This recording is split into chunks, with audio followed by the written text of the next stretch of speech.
So the orange buffoon has lost support from every single group. Every single group that you can think of, Trump has lost support. Some more than others, obviously. For example, independents, Trump has lost, this is staggering. I can't believe it's even real. 40 points since January. He has dropped 40 points with independents.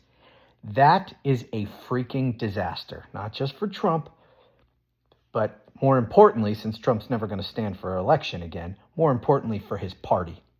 Trump is dragging down his entire freaking party, which is one of the reasons why MAGA is imploding on itself. And if you don't believe me, get ready for my video on the Romano Report tomorrow. That would be Monday, November 24th, because I've got a video coming out talking about the MAGA implosion, giving you examples, and it's good. But I just read an article about another group that was extremely important for Donald Trump in the election. Really, it was pivotal. It made all the difference. If he didn't carry this group the way he did, if he didn't make, this huge gain with this particular group, no way he wins in 2024, and that is young men. There's been a lot of reporting about young men, this podcast bro contingent of the electorate that usually young men don't even vote very much. But they turned out this last time largely because of podcasts and that kind of crap. Well, guess what?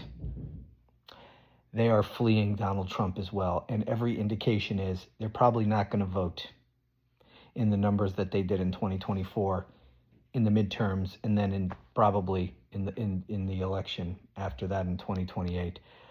They didn't show up in Virginia, New Jersey, and pretty much everywhere else where we had elections a couple weeks ago. They didn't show up.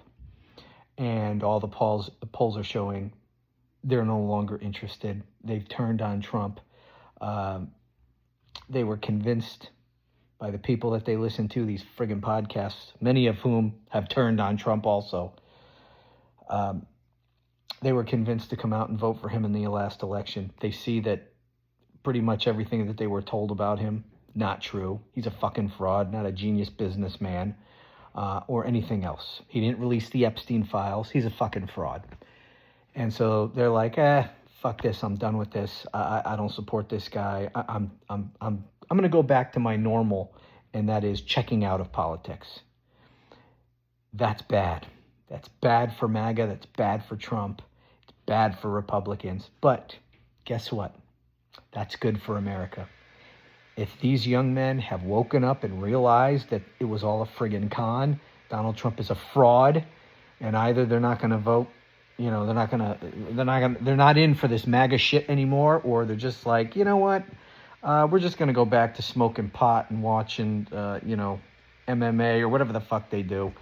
We're going to go back to being apathetic about politics and not voting. We were tricked into it last time by these podcast bros, but now these podcast bros have turned on Trump, and they're done with politics too. So I'm going to be done with politics. That essentially is the position, apparently the attitude of a lot of these young men who came out and voted for this fucking idiot last time, but who now have soured on him. So anyway, have fun with that, MAGA.